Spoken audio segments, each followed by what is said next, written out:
So when you come back to the Heisenberg picture, so in Heisenberg picture, as we discussed earlier, the state is independent on time, whereas the operator is a function of time.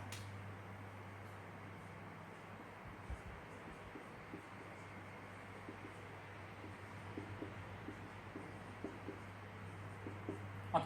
So what is the philosophical implication of this picture? So the philosophical implication is there is no observer independent reality. The complete reality is depending upon the observer, because the time evolution we have attributed to the operator, which is done by the observer. So the complete evolution of the system is depending upon the observer, and there is no locus standi for the observer independent reality. So that is the main philosophical implication of the Heisenberg picture, which is completely different from the Schrödinger picture, because the Schrödinger picture says, okay, the evolution is independent on the observer. That means there is some reality independent on the observer, whereas in Heisenberg picture says there is no need of any reality independent of observer, everything depending upon the observer. Okay, so again, as I discussed earlier, we will not go into the philosophical discussion into the depth. Okay, we'll do it into the mathematical details or the conceptual details. Okay, now we already discussed about the Schrödinger picture, and Schrödinger picture, the unitary operator will satisfy this differential equation that we have discussed, and this unitary operator, what is the role of this unitary operator? It connects the state at time t0 to time t. Okay, the state at time t0 can be connected to the state at time t through that unitary operator. Okay, now when you are going to the Heisenberg picture, we have a state and an operator which is entirely different from the Schrödinger picture. So therefore we have to use a different notation for the state and operator in Heisenberg picture, and for the convenience we will use the symbol h, a subscript h, to represent we are using the state and operator in Heisenberg picture. Okay, so I will be keeping an h subscript on both the psi h and kh. Okay, now the psi h must be independent on time. So whereas the state in the Schrödinger picture is dependent on time, so it is very simple to define a state which is independent on time. So we can have a state like this: psi h can be u inverse t0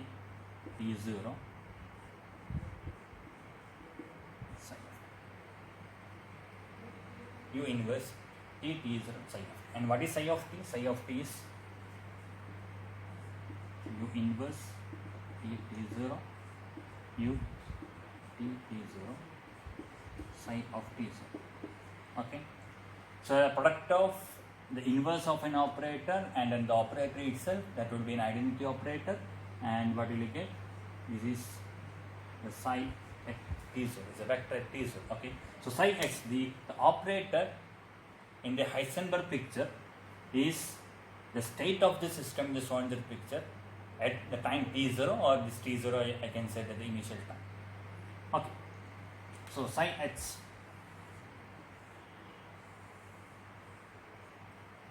can be brought from the state of the system in Schrödinger picture at the time t. Now what is this equation? So a vector transformed to a new vector through an operator, and this operator, u inverse operator, is obviously a unitary operator, which is the inverse of u operator that we discussed in the Schrödinger picture. So this u inverse is an unitary operator, and therefore this transformation I can call it as a unitary transformation.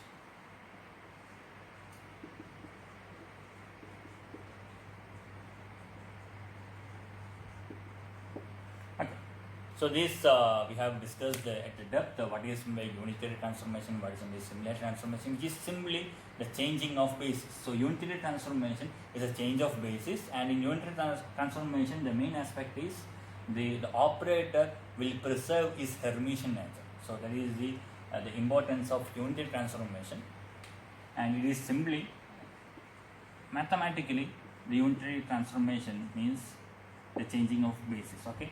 So a vector you can define in different bases. Suppose if you define a vector in xy basis, you can define the same vector in another basis, x prime, y prime basis. That's all. So that is the only difference. Okay. So the connection between psi of t and psi h is this simply the change of basis. But it is remarkable. The thing is, if you change the basis, you can keep the psi h independent on time, because psi h is always psi at t0. So that is remarkable. Okay. So if the vector transforms in this manner, how would be the transformation for the operator? Okay, so that we already know.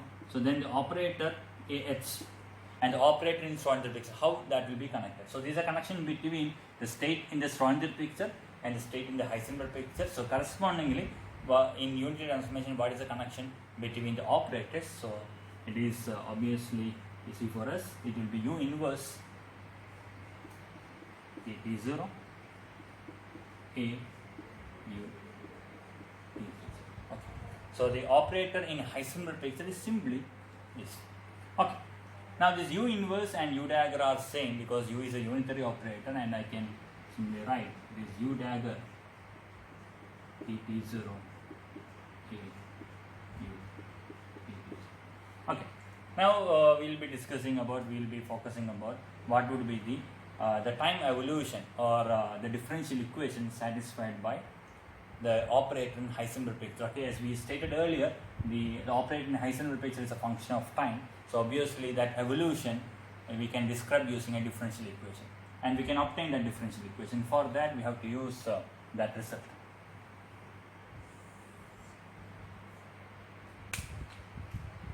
Okay, so for that let me differentiate this AH with respect to time. So d AH by dt, the first order derivative of AH with respect to time, and dou dAh by dt will give dou U dagger by dou t. So keep A and U as a constant, plus, so this is a function of time, and the second is this is also a function of time. So I have to use the product rule. So U dagger A dou U by dou t. Okay. Now I can use the result that we already know. So dou U by dou t become minus IH cross HU, and dou U dagger by dou t we can obtain by taking dagger this side. So this would become I by H cross U dagger H A U plus U dagger A minus I by H cross H. Okay, so while taking the dagger, I have not taken the dagger for the H. H is a Hamiltonian operator which is Hermitian, so there is no need to put a H dagger here. I have not kept it. Okay, so let me keep the IH cross commonly outside, or minus I by H cross commonly outside. So minus I by H cross U dagger A H U minus U dagger H A U. So I have taken minus I by H cross outside. Okay, now we'll have a symbol steps. We'll add a symbol step here. I will add a U dagger U between the A and H in these two terms. I will add U dagger or U dagger. This become minus I by H cross U dagger A, then U dagger, which is an identity, simple identity, then H U minus U dagger H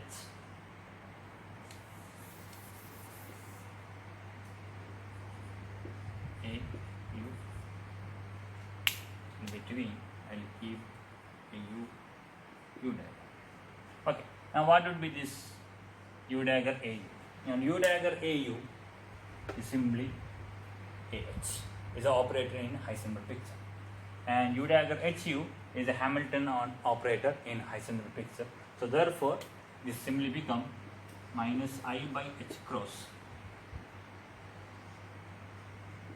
operator A in Heisenberg picture, the operator H in Heisenberg picture minus the operator H in Heisenberg picture and operator A in Heisenberg picture.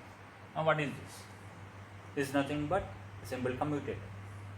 Okay, and let me keep minus I to the downside, so I can write it 1 by IH cross commutator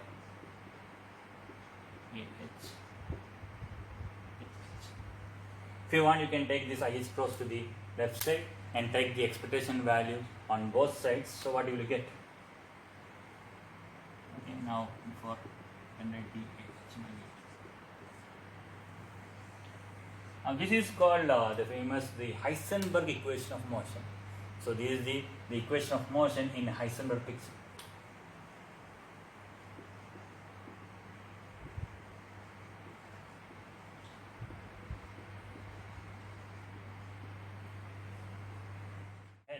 We can take the expectation value of the time evolution of the observer dH by dt. Okay.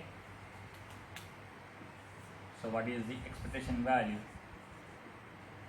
of the AH by dt? And that would be 1 by h cross is simply a constant. So 1 by IH cross, the expectation value of commutator AH or IH cross, the expectation value of dH by dt is the expectation value of commutator AH.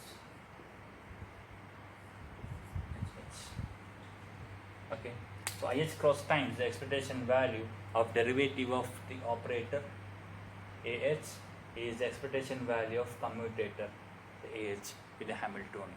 Now it is remarkable because we have got the same equation for the Schrodinger picture. The expectation, the time evolution of the expectation value of the operator evolves in the same manner. Okay, so that is remarkable because we have the entirely different approaches. We have a Schrodinger picture. In Schrodinger picture, what we have got? In Schrodinger picture, we have got IH cross d by dt of expectation A is commutator So we are getting the same result for both the Schrodinger picture and Heisenberg picture, although it is based on completely different footing. In Schrodinger picture, it assumes there is an observer independent reality, and in Heisenberg picture, there is no locus standi for observer independent reality. So although it is completely different, but mathematically we are getting the same equation of motion for the expectation value of the observation. So this is remarkable. Okay, so that's it about the Heisenberg picture, and we can have a few more discussion about the Heisenberg picture, the Heisenberg equation of motion, and we can make this some bit simplified because here this HH is representing as the Hamiltonian Heisenberg picture. So is it required to keep the subscript H for the Hamiltonian or not? So let me check. So the Hamiltonian in Heisenberg picture connected to the Hamiltonian Schrodinger picture in the form U dagger Tt0 H U Tt0. Now what is this U? We know that U is a unitary operator, and how it is connected to H. So the unitary operator U Tt0 that we already know is e raised to minus I by h cross h into t minus t0. So U is entirely dependent only on H. Okay, so if U is entirely depending only on H, what would be the commutator U comma H? Obviously the commutator U comma H would be 0, because if you expand U, you will get 1 minus I by h cross h into t minus t0 plus I by h cross all square h into h t minus t0 square and so on. Okay, so in this view, it is the exponential of the operator h, so it is only the operator h, and obviously it will commute with operator h, and this would be 0. That means whether you write UH or HU, that would be same. So this implies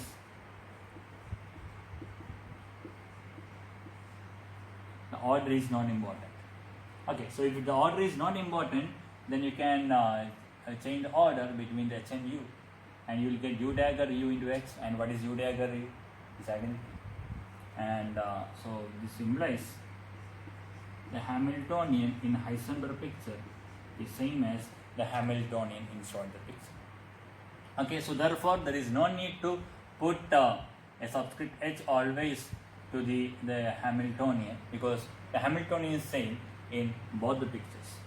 Okay, but it is not true for the operator. For the operator, the structure may change when you are going from one picture to the other, but the Hamiltonian does not change. So I can write my equation of motion IH cross dAh by dt is commutator AH, H. Okay, that's it. So next we'll discuss to which formalism of classical mechanics this Heisenberg picture is connected to. So while discussing the Schrödinger picture, we have shown that the Schrödinger picture, the Schrödinger equation, is somehow connected to the Hamilton-Jacobi formulation of classical mechanics. So similarly, there will be some connection to the Heisenberg formalism to one of the classical mechanics. We have a different formalism, the Hamiltonian formulation, Lagrangian formulation, Hamilton-Jacobi formulation. Many formulations are there. So the Schrödinger picture is connected to Hamilton-Jacobi formulation. Then to which formalism the Heisenberg picture is connected to? Okay. So for that, let me consider a canonically conjugate operators or canonically conjugate variables Qj and Pj. So if Qj and Pj are canonically conjugate variables, then they are connected through an equation, so that we discussed in the module 1 of the formulation of quantum mechanics. So that is the commutator Qj with operator A can be written as IH cross dou A by dou Pj. Okay, so Qj is the coordinate and Pj is the momentum, and Pj with operator A, I can write minus IH cross dou A by dou Pj. Now, so why it is important? So how it is important to us for this discussion? Okay, so then let me take the derivative, the IH cross d q by dt. Okay, let q is in the Heisenberg picture. So if q is in the Heisenberg picture, so IH cross dqh by dt, according to the Heisenberg equation of motion, is simply qh h. Okay, so what is QHH? So QHH, I can write IH cross dou H by dou Pj, or QH dot simply equal to dou H by dou Pj. What is this equation of motion? So this is connected to the Hamilton's equation of motion. Okay, so that means your Heisenberg picture is connected to the Hamiltonian formulation. Okay, so we can have the next equation as well. What about pH dot? So similarly, pH dot or IH cross pH dot is commutator pH comma H. So therefore pH dot become minus IH cross dou H by dou Qj, and IH cross will cancel. So minus dou H by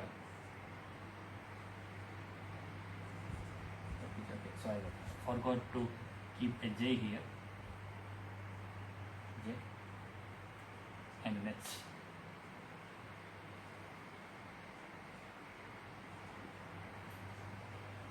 So this J stands for the subscript, okay, because there can be more than one canonically conjugate variables for a system, okay. So Q1, Q2, Q3, and this H stands for the picture, okay. This H stands for it is in the Heisenberg picture, okay. So the Qj dot and Pj dot are connected through these equations, and these equations nothing but the Hamilton's equations, okay. So that's it. So the Heisenberg picture, we can simply show that the Heisenberg picture is connected to the Hamiltonian formulation in classical mechanics. Okay, so that's the discussion about the Heisenberg picture. Now the only one picture is remaining, that is the interaction picture. So that we will discuss in the next lecture. Thank you.